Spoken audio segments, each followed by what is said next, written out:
Hello everyone, welcome back to the FanStands with me Mohsin, and with me I have Hassan and Dayan. So we're going to be talking about the other fixtures from Game Week 25. We're going to start off with Liverpool versus Southampton. Liverpool with a 4-0 win. Yeah. So do you guys think Liverpool has secured the title? Yes, obviously. Not even a question. There's no debates to it. Liverpool's already, It just needs 6 wins. if Liverpool, loses every match from now to the end of the season, I guess, they're still going to win the title. But you know what I want is that golden Premier League trophy, because Arsenal fans have been bragging about it since forever. Yeah, there are two things that should be targets for Klopp. One is that untouchables thing, and they've already gone for 40 games without a loss, and 48 is I believe possibly got is the record. If you add in last few matches, he's got 100 points from the last 100 to.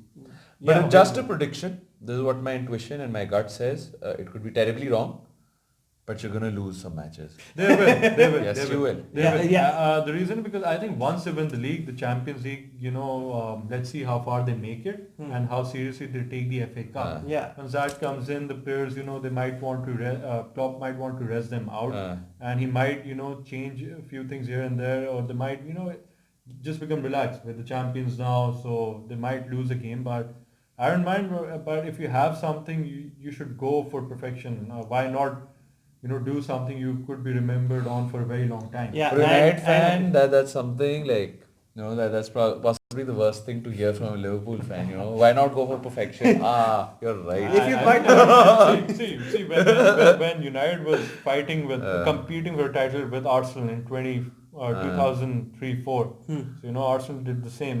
Yes, United isn't competing for title, but that. As in, you didn't have to rub that into my face. No, I'm not dropping. I'll be honest. What that does is yes, it works in favor for Liverpool, but it ignites that hunger in the opposition. You can imagine United, the United board, the City board, Chelsea, Arsenal, and okay, Liverpool has done this. We need to compete with them. We need to stop them now. They'll probably be investing in that squad, making them stronger. Okay, maybe a few clubs like maybe Chelsea and Arsenal might think that you need to rebuild, take it one season at a time. But United is a club which can, United and City, they have that financial muscle. If Liverpool. I'm talking about the opposition. If Liverpool and if United and City board, if they support and back the managers, they can do wonders in the transfer window and compete as well. Being an unbeatable season can also backfire on Liverpool. It did for Arsenal. They were doing so well, and all of a sudden, since then, they haven't won anything. I think if you have an unbeatable season, I think that makes your players very complacent as well at the end of the day. It kills the hunger. As in, it could or it could not, but there's a chance it could. It could, and that is why I think if we talk about the match, I think that is why, Hassan, your point that Liverpool did not have a very impressive first 50 minutes of the match. Yeah, it looked like Southampton could have scored a few times, and there were chances for Liverpool as well, but Southampton was definitely playing the better football. But then after that, once the first goal came in, it was all Liverpool after that. And then once they had scored all four, the game just died. The game died. Firmino with 3 assists, hat-trick of assists in that game. Yeah. Henderson played very well. Yeah, Henderson was playing very well, and I believe the best player was, especially in the first half, Joe Gomez. He's been, revolution that defense after the injury to Joel Matip. There were question marks at who should play because there weren't many options to choose from. And even Joe Gomez was injured as well. By the way, I haven't really asked you this question. In fact, I haven't been in the videos to start off with. After Liverpool signed Minamino. How's been Minamino coming along? Yeah, he's it's early days for him to judge him. He's played in a few matches. He's played in the FA Cup. Hasn't been very impressive, but you can understand coming from the Austrian League to the Premier League is a very big jump. He needs some time, especially he's an Asian player. Asian players don't tend to be very muscle bound and very physical, so he needs some time there, and depends on how he develops, what is his desire to succeed. Because at the moment, to be honest, he's there as a backup option. Yeah, and he hasn't started a game yet. I believe. Yeah, he hasn't started a match, but he's always been. He will probably start a match, once the title is absolutely secure. But I guess Minamino technically takes away is a player who can be a very good backup to Firmino. He can be. Yes. He can play anywhere on that attack. Exactly. I think he's someone who can even play in that attacking midfield role. And my point was, what I was getting to was, do you see him, starting ahead of a player, like Firmino? No, it's difficult. Yeah, Firmino Firmino right now. Performance he puts in. Then yes, he doesn't score a lot of goals, but he's a brilliant player. As in, he holds the ball up really well. He holds the ball up very well. He's very quiet about his game, and he has the small tricks and flicks which can. He keeps his head down and plays, and those little fancy skills he does, the passes he brings out. He's been a bit unlucky at times because the VR decisions haven't gone in his favor, but. Yeah, if you talk about the match against, I think it was Wolves, he scored that very crucial goal. Definitely. And even in the Club World Cup, he was arguably the best player for Liverpool. So he's very good, and he's very down to earth. He's happy with the assist. He doesn't mind Salah and Mane scoring and taking away the limelight from him as long as the team wins. Yeah, he's very important to the system, and Klopp understands. Other good thing is that Salah is in finding his form in the second half of the season. Yeah, and Salah's been playing, really good football, and he's been doing tricks and everything. Mane is not there, so Salah's doing well, and Oxlade-Chamberlain is also improving. And I think Klopp would be very glad that Salah is finding his form now that Champions League's going to be hitting in as well. Yeah, and they need a player like Salah to be performing well. They definitely need Salah, and Mane will probably be fit in after a few games, so he's not away for a long time. But what honestly they need to do, they need to have a look at that squad, because there will be a few players who will leave. Lallana is one of them, and maybe there are rumors that Wijnaldum won't sign a new contract. He wants to be on the move, but let's see. They need to bring in some players. But if somebody from the midfield leaves, they've got Naby Keita waiting in the wings, they've got Shaqiri waiting in the wings. Okay, well, you can't talk about Shaqiri having waiting on the wings, because Shaqiri is not is past his prime. Both of them are injury prone, and exactly. Shaqiri, I don't think he's. And they've signed Minamino for midfield. He's in Klopp's. In Klopp's plans, because why sign Minamino when you already had Shaqiri? But exactly, I think he's a good player, Shaqiri, but I he's feel that he's not someone who can start. And same for Naby Keita, because Naby Keita plays well, but he has not delivered to the expectations you had when you signed him because of his injuries. Yeah, plus, more than that, I feel that Shaqiri isn't in that position of his career where a manager would bring him and build a team around him, because he's past his prime, and you'd expect him to eventually go off into a lighter league and play there till he retires, So at the moment he's being plugged into the team whenever they need a player like Shaqiri to come in and the experience to probably add into the team. But other than that, I think you can't really say that Shaqiri is waiting on the bench for. No, he's not waiting. I'll say the same for Naby Keita. I think Naby Keita has to. I don't know how one can do it, but has to become fit somehow. Has to avoid these injuries. It's not in his hand, but he's very injury prone. It reminds me of Daniel Sturridge. The potential is there. Yeah. To become a good player, but a regular starter. But I think with Daniel Sturridge there were other issues as well. There were other issues, but just to give a very small example regarding the injuries. Yeah. So he's not set the world on fire, Naby Keita, and at the moment he can. He's played well when he's got his chance, but because of those injuries, you have to reconsider, and that is why they're linked with linked with players like Kai Havertz from the German league, as well as Timo Werner, again from Germany. I guess okay, that's fair enough. But I guess this is about we can't really say anything much more about Liverpool. Yeah, I think not much more for Liverpool. Liverpool win every game. They win every game. The only thing I think that if they don't go for the unbeatables, then the treble is waiting for. I don't see a treble, to be honest. I think it's Champions League is going to be very difficult. I would like if that they is win what the I FA was Cup precisely coming to.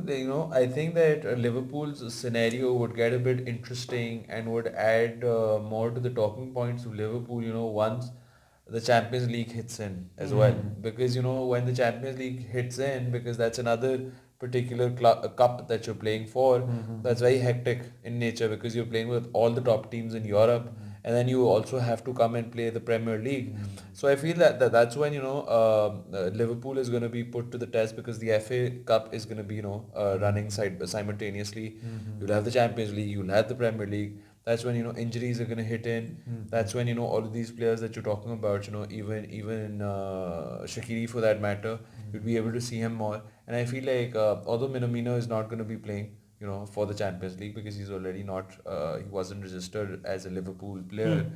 But he I guess can still play in the other. Yeah, I guess for now, as in on he's Liverpool, a good backup. I guess. There's a good backup there, and few of the young players. I mean, Curtis Jones. Don't expect him to play in the Champions League or the league, but he's impressed in the FA Cup, so he can have a few runs in the FA Cup. So let's see what happens next. But a good win against Southampton, 4-0. Stamped with authority and dominance on at home at least. And on the league. The Saints. On the league as well. On the league as well. So 22-point lead. 22-point because City and other teams are helping us. Just the way we're helping Chelsea. 6 games to go. From 76. So first, I think talking about Chelsea, let's move to clubs now. Yeah, exactly. Let's move to Arsenal first. Let's move to Arsenal and Burnley. It was a good match, I believe. Both teams had a good number of chances. I think this isn't the season because Mikel Arteta just recently came in. You need to cut the guy some slack. What he's been doing a decent job at Arsenal. He's turned the tide for Arsenal. But I think that at the moment it's sort of it'd be very brutal for us to be dissecting the results and performances being put out by Arsenal at the moment. They've been winning some, which is a good sign, but they've also been drawing some. Correct me if I'm wrong, but I don't think David Luiz was playing in this game. No, he was. He almost got injured. He almost had a head. So David Luiz was playing in this game. Then Pope stumbled on him twice. Point proven because I was about to say that David Luiz doesn't really help. So he didn't. It shows. So San Pope. Very good for Burnley. Like I said in the last video, the reason I think, if you remember, I went for a draw was because of the keeper. No, not the keeper. I think even Burnley is starting to play well defensively. They're going back to the way they were playing. Pope has been in good form, and Burnley at home, not an easy side, especially for someone like Arsenal. Aubameyang, a want-to-play player. I would suggest that obviously Arteta knows better. That sell Aubameyang, a want-to-play player, get the money in. But he's the captain. He's selling the captain. He's the captain because there's no one else to lead that team. That is the state they're in, and that is why Dan is saying that we should not dissect his method because he's in a very tough situation right now.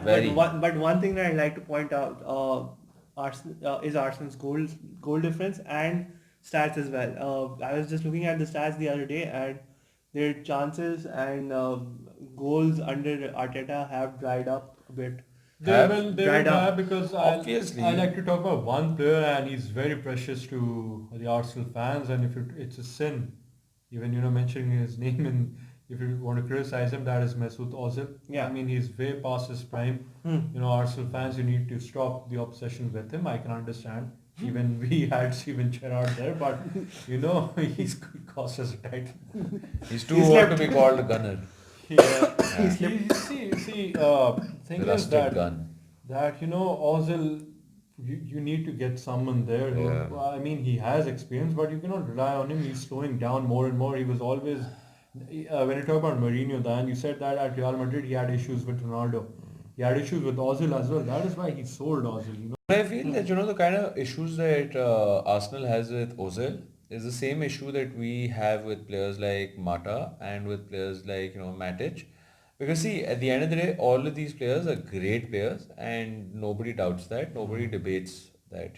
They're all talented players who've got tons of experience under their belt. But at the same time, we need to realize that they're also very old. Now they're old players. They're actually old. Matic is turning 30. Mata's already 30.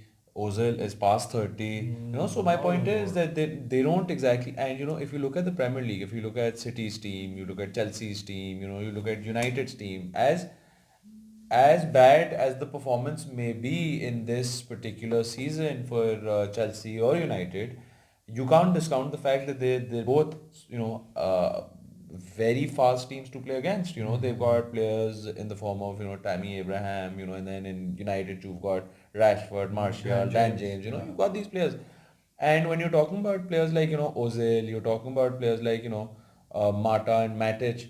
These are players who got old legs, Yes. and they won't give you that consistency. Same for Tottenham game as in, game well. out. Dele Alli and Son are really fast and Same really for Exactly. Hassan, the goal difference. Why they have? I mean, like the answer, they have two defenders who are not good enough. yeah. And Chambers is there, so the wing, so left back, right back, again. Yeah, the even defense- Jaka was playing at left back in this match. And this is the same team. imagine. This is the same team that was being called an unmanageable team post Emery, and when Youngberg was managing the team, a lot of pundits actually called this team unmanageable. And the fact that Arteta has come in, he's organized the team. He's making them perform.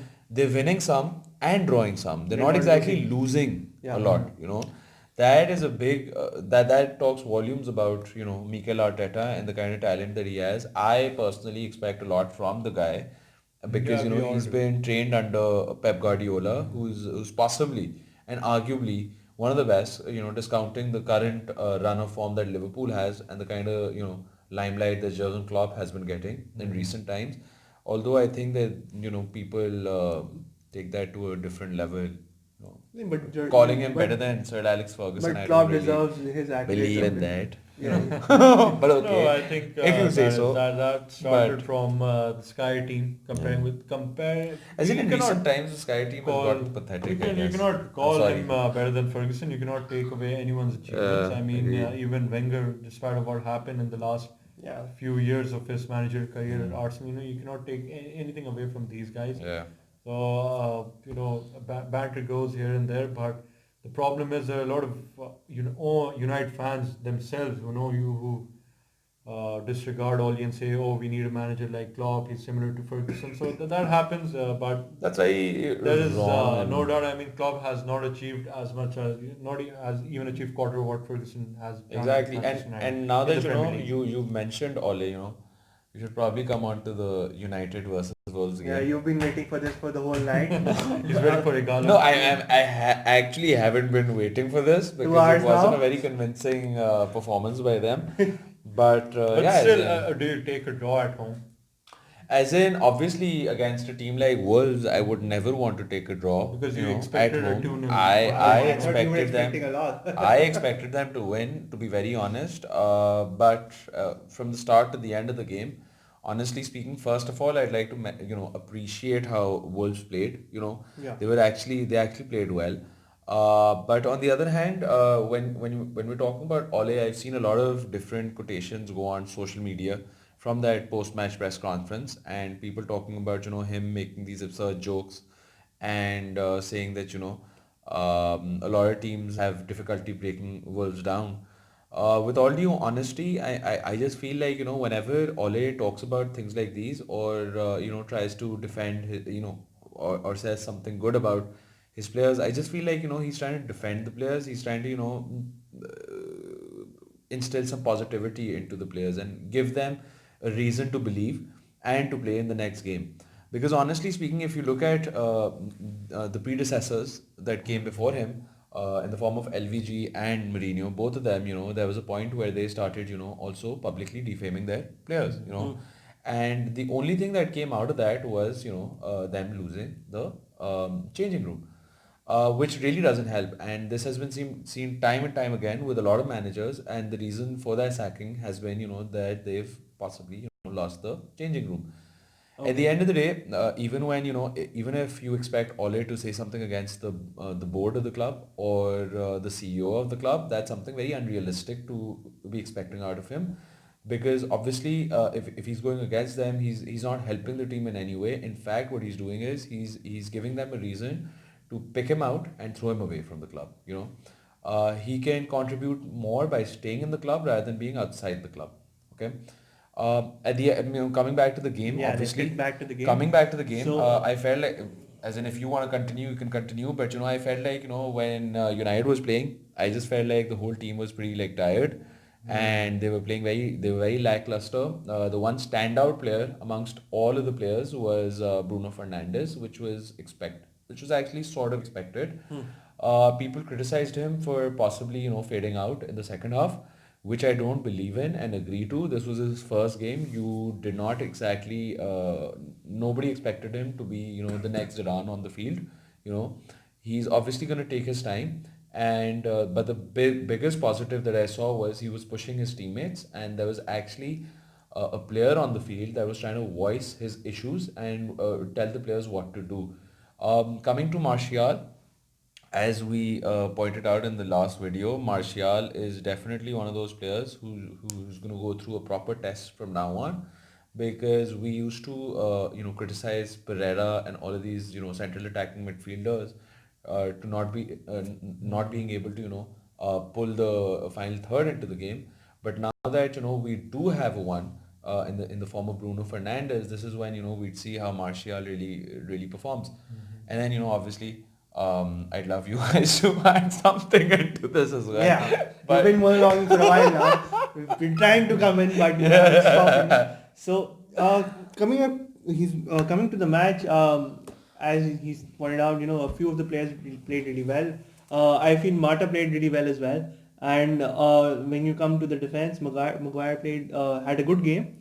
And I feel Wan-Bissaka, although he was going up front as well, but he was coming back, and a couple of tackles, especially, there was one tackle, and I thought, those PS4 tackles that you have, that you go sliding in and the ball, you hit the ball and you miss the player.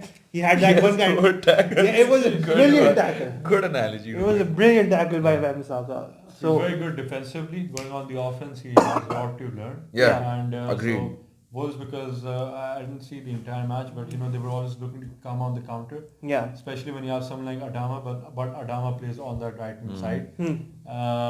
So Shaw initially was having problems. Yeah, Shaw was expected to have problems. I mean, someone like Robertson, who's been next in form, he struggled.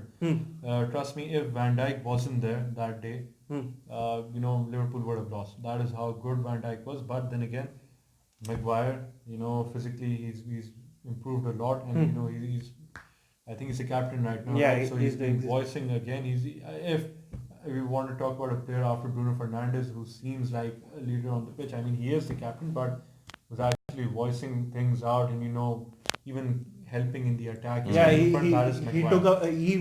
took, I believe, he had his first shot on target. First shot, and he off target actually. He blocked a lot of chances for Wolves in that second half, and he was on to Jimenez every time he had the ball. 100%. Even one of the substitutes, Neto of Wolves. I mean, Maguire was excellent. Trying to just try to block his shots. So I think that was there were chances that Wolves could have scored as well, but could have converted. But then I'd give credit to Maguire on that. Yeah, and coming to Wolves, Moutinho had a really good game. Yeah, he's a very good player, Moutinho. Very good experience, and another Portuguese. He was once 10, 12 years ago linked with Manchester United along with Nani. Both of them were coming from Sporting Lisbon, but for some odd reason he did not move them, and Nani had joined Manchester United. The one thing that I'm really scared about is the fact that I saw the game, and Bruno Fernandes was actually he was a standout in that game. The one thing I don't want this player to lose is the motivation to have that vocal element to his game. He was extremely vocal in the game, and the kind of touches, he played the full 90 minutes, and he had 88 passes, which are actually pretty decent stats for a person. He just came in. Exactly. He just had 2 days. Exactly. And I was surprised that he started. We all expected he would come from the bench.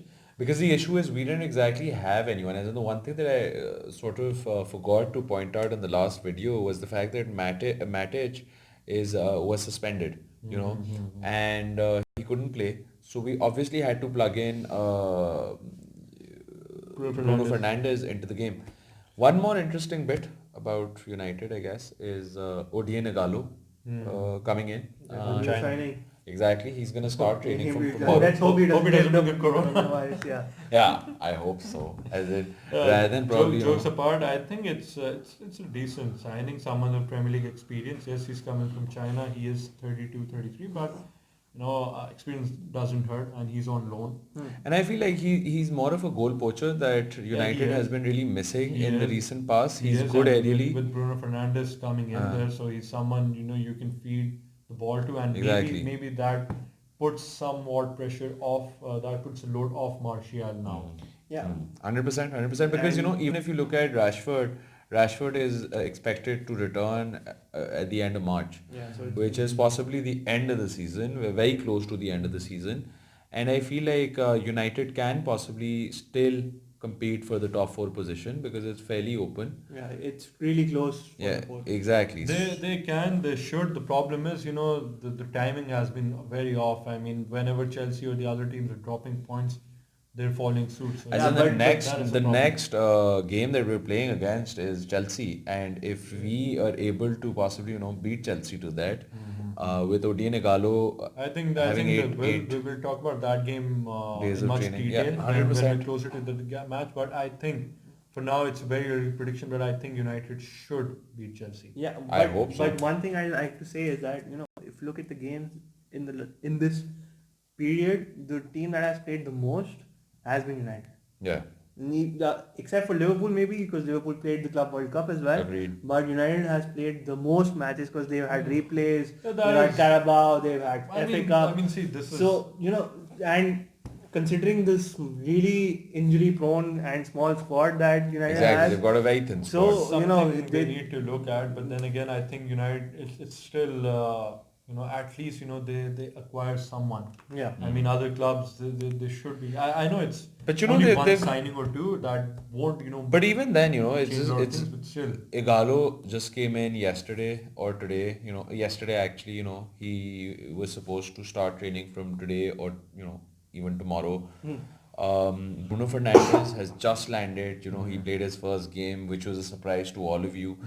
So I feel like, the 9-day break that United's going to get is a blessing in disguise. It is. It is. And you got back and train with the squad, and you get to know your teammates. Exactly. Know how they play, know what their speed like. So passing. So yes, very early to talk about Bruno Fernandes as well as Igalo, but we'll give them matches. But from now, what we've seen from Bruno Fernandes, he has been very impressive. Pogba, another news, by the way, Pogba could be returning by the end of Feb. He could possibly, now, obviously the last verdict stands with the club, but we could also see Pogba returning into the squad for the Chelsea game. That will ensure good positivity in the squad, someone with experience. As in, if Pogba comes in, that means that we can either play Pogba in an attacking role or Bruno Fernandes in the attacking role, and I think Bruno Fernandes is comfortable playing in that 10 or 8 role because he's done it in Italy as well, and he's done it at Sporting. So let's see how Oli utilizes. Let's see. One thing that I'd like to just touch upon, if you guys allow me, United. I was looking at the match, and the last chance which Diego Dalot missed. It highlighted one thing. If you looked at before Fernandes came in, who was the dead ball taker for United? It was Fred. So Fred was the best dead ball and the crosser for United, and nobody else used to take the chance at all except for Mata maybe. But coming to that, but Fred was a very defensive player, and he never used that long ball in an attacking sense.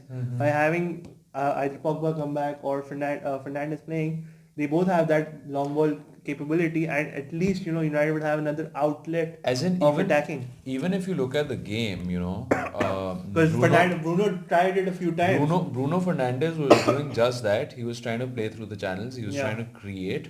And Martial wasn't having a good game. Exactly. But Marta tried, and Marta did almost get back. There was even a point in the game where Bruno Fernandes very explicitly and very obviously, started screaming at Dan James and Van Bissaka. and Van Bissaka as well. Van Bissaka, well, because Van Bissaka did not run any fast, and Van Bissaka I can't really complain about both players because Van Bissaka was brought in to be, a right back. Yeah. He's doing a brilliant job at it, Moving forward, we all knew this wasn't a mystery that, he needs time to develop as, somebody going into attack with Dan James. The same is the case with Dan James as well.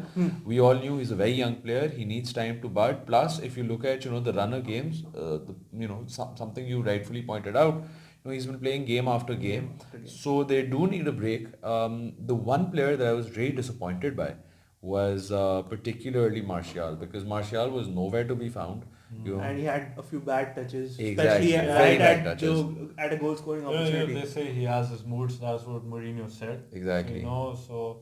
But I won't jump to conclusions. Just But a bad still, day at the office. but It happens. It's football. But United almost had a win with the last kick of the game. Both of them. If they both had teams scored. played well, but yes, at home you'd want to win. Yeah. So they haven't defeated Wolves this season. Away they drew 1-1 right at the start, and this time 0-0. But then again, I realized with the type of squad they have, I knew the number of fixtures cramped in each week. Yeah. So this can take a toll on the team. But now they have brought in 2 players. So let's see. And players are coming back. One more thing that I'd like to leave for food for thought, as in there's one thing that I don't ever understand, as in I didn't understand in this game either. Brandon Williams has been playing brilliantly whenever he's been given a chance. I can't understand why Luke Shaw is made to play ahead of him. Maybe again it's fatigue. Maybe experience possibly, as well. Possibly. B, the food for thought statement was that, I'd actually want to hear from you guys as well over this about what you guys think about, what I'm about to say. Diego Dalot is a player that I feel that although he was brought in as a right back, he can play and he has the ability to play on the wings as well. Yes. So if you don't have Rashford playing in the team, I feel like, he can even start off ahead of Mata or even Lingard for that matter as either the left wing or the right wing, because he's one of those players who has that attacking acumen in them and can put some decent crosses into the box. And with a player like, Odion Igalo coming in and a poacher in particular coming in with a physical presence who is pretty decent aerially as well. Because most of his goals, if you look at his stats, most of his goals in his career have come from within the box only. I feel like, that could actually be a very good addition to probably, or a tweak to the current squad. Well, so I'd love to hear from you guys. In my opinion, Mata has been pretty, although he's been aging and everything, and he had a one-off game in between, but recently he's been having really good games. Even during Wolves, he was playing really well. Dalot should come in, but the one who should be sacrificed is I believe Pereira, because Mata and Fernandes were really clicking together and they were playing really well. But my point is, if Diego Dalot comes in, and Dalot comes in, has that physical presence as well. And Dan James is possibly playing on the right wing. It takes away any use for possibly even Pereira, Lingard on the wings. Okay. Yeah. So I understand what that will do is ease off Martial, because at times you see him try to go on the left side. Exactly. So exactly. Then he'll realize, okay, I need to go on the left. Dalot Exactly. I need to stay Exactly. inside. Yeah, and if James, but I think what I see, I don't know, maybe they might utilize Martial on the wing, on the left, and use Igalo in that as a striker. Possibly. Yeah, Martial on the wings is also 100%. Really good Martial, because he started off as a left winger. I mean, he had the ability to play as a striker as well, but he's not actually number 9. He can do, but he likes to play on the wings. cut. He likes a more freer role. Yeah, he likes a free role. So the problem is the team isn't built around Martial right now. He has to follow the instructions of the manager. Yeah, 100%. So yeah, as in I guess something that's which a lot of United fans need to understand. The team is still as in it's under one fan needs to understand that whatever happened at Molda doesn't matter. exactly. I think he knows what I mean. Yeah. He's keeping score. So I guess that's about it for the video week, today. Yeah, this week's all videos. So those guys, do keep in touch with us. Do the usual which we ask for. Exactly, and do let me know over the question that I've asked you guys for your opinion as well. We'd get to learn from that as well. So yeah, share the video, like the video, and don't forget to comment. Yeah, and also probably this week, since it's going to be a break, so we're going to be taking a break as well. Yeah, we're going to No, in fact, we could even take an opportunity, possibly some over other the topics weekend. We could talk about something. Yeah, other 100%, leagues, 100%. other sports maybe. 100%. Even other teams, we haven't spoken about Everton At all, yeah. And by the way, there was one thing that we all, that we missed out on, and we should have, put that into the video as well. If you're talking about the sporting world, Kobe Bryant lost his life along with his segment daughter. Exactly. So we hope his soul rests in peace, and it's a big loss for the sporting world. And our prayers go out to the family. So yeah, that's about it, I guess. I guess that's about it. Guys, thank you so much. Take care. Take care. Bye-bye.